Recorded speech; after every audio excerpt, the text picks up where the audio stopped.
because in my head, I guess I thought of photography as like, oh, that's pretty. Let's take a picture of it. And then kind of hearing that podcast, I was like, oh, there's probably more to photography than I was aware of. Can you talk me through what photography kind of is to you, and what your, maybe you are going after what's beautiful and that's your shot, what you're hoping to capture. Um, what is it that inspires you in photography? Well, that's certainly a good starting point. I think finding something that you find beautiful or aesthetically pleasing, I think is always fantastic, and I think there's always room for more of that in the world.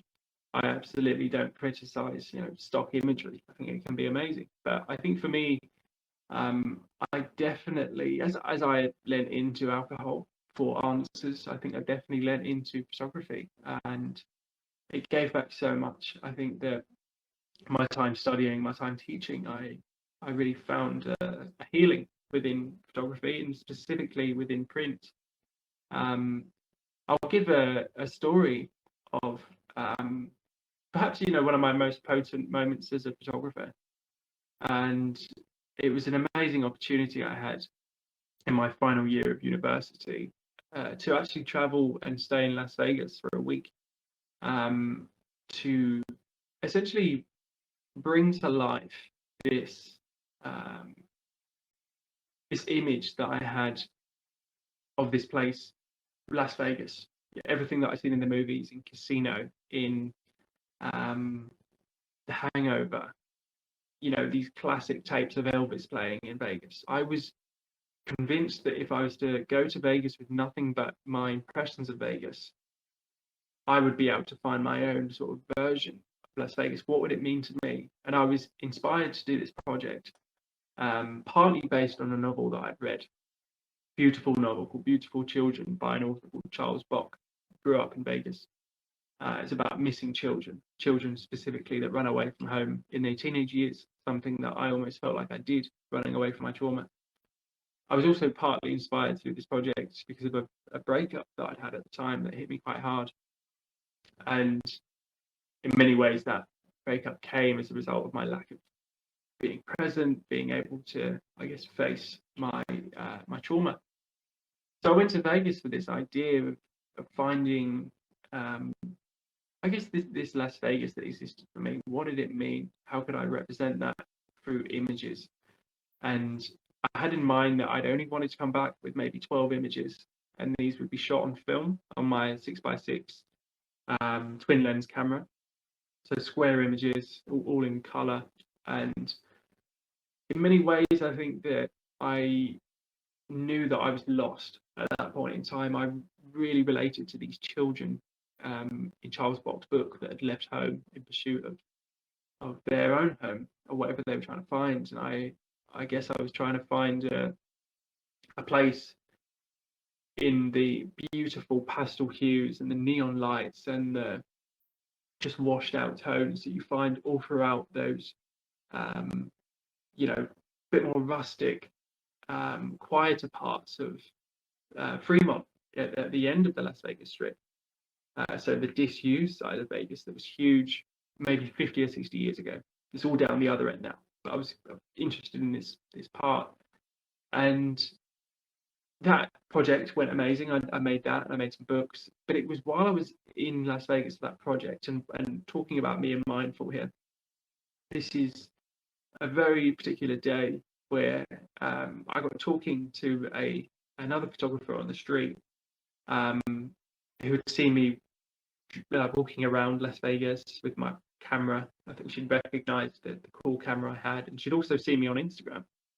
So it was really cool that we already had this sort of mutual interest. So we were chatting away, and she said, "Oh, I'd love to introduce you to some of my friends." She was from Vegas, and we immediately sort of had these common interests.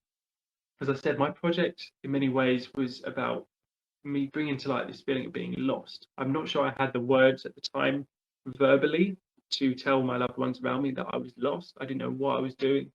Um, Quite frankly, if I'd lost my passport in Vegas, I'm not sure I would have cared because I didn't really know where I was mentally. I think I was nowhere really, and they were the images I produced. They're very lonely, very quiet, There's not a single person throughout my whole book. It's just landscape. And it was on this day that I was with my friend that I met in Las Vegas, and she took me to a studio, so like an open studio, where there was some beautiful work being made, sculpture, painting, spray painting. It was fantastic. And I had a roll of film in my camera that was quite precious to me. It was quite expensive.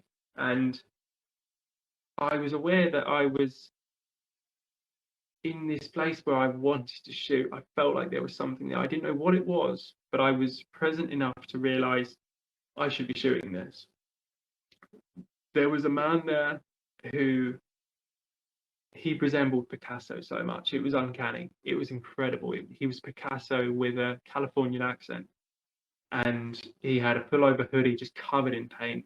And his hands were old, but they had this just youthfulness to them, like a spray painter in New York, that's they're trying to hide their hands because they're covered in spray paint. He had this air of layers of spray paint over his hands. And I shot him from different angles, and I had a 35mm camera on me as well in black and white, and I shot some frames on that. And I talked to this guy, and his name was Alex, and I had this rapport with him, and I really felt like there was something really special there. And I spoke to Alex, and he told me his story about how he had been he'd worked in a casino in Las Vegas, and he'd been like a porter, nothing special, and he'd done this for years. This had been his career, and he had just been paying out wins essentially, and that being his job. And one day, at the hotel he worked at, I can't remember the name, but he saw a Picasso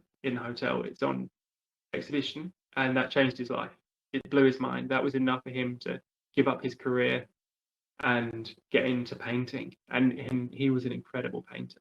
It was absolutely beautiful, the work he was showing me, and I couldn't see enough of it. He was just flying through the pages. And it had only been about 5 years since he quit his job and taken on being a full-time painter, but he had exhibited, and he was so well known in the in that smaller district of Las Vegas.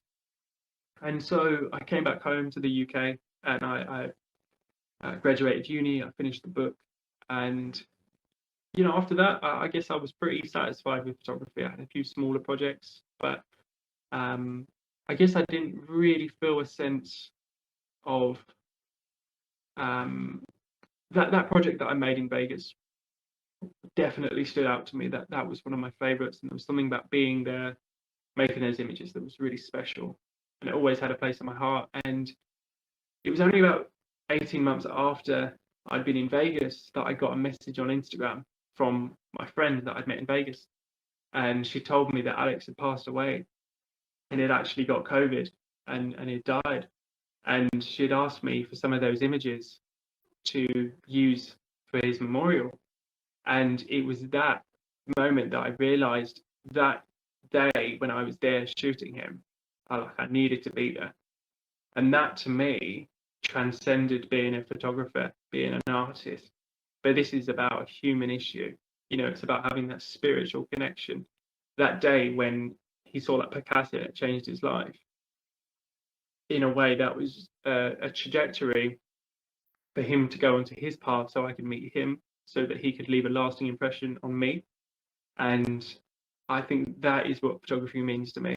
I think it's something that can't be put into words. And I could show you these images of Alex in his hoodie with his hands, and maybe at first they'd mean nothing to you, Ben, but I think by using what we have, using our voice, using our opportunity to communicate, I think we can we can really evolve past the image, and we can snowball into a universe.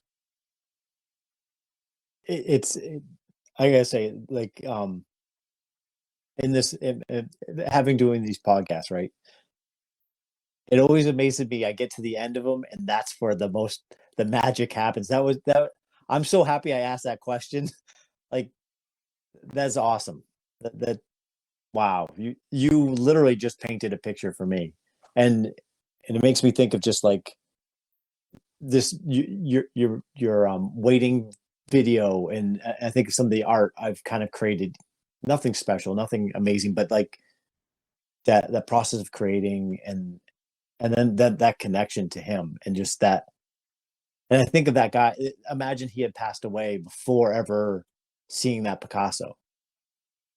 Like he found this special 5 year, whatever it was, 5, 6 years in his life where he got to explore himself and learn himself, and how lucky, and then like you said, and passing that on to you, very cool. Thank you for Absolutely, man. sharing that. Thank you for sharing No, that. pleasure. My pleasure.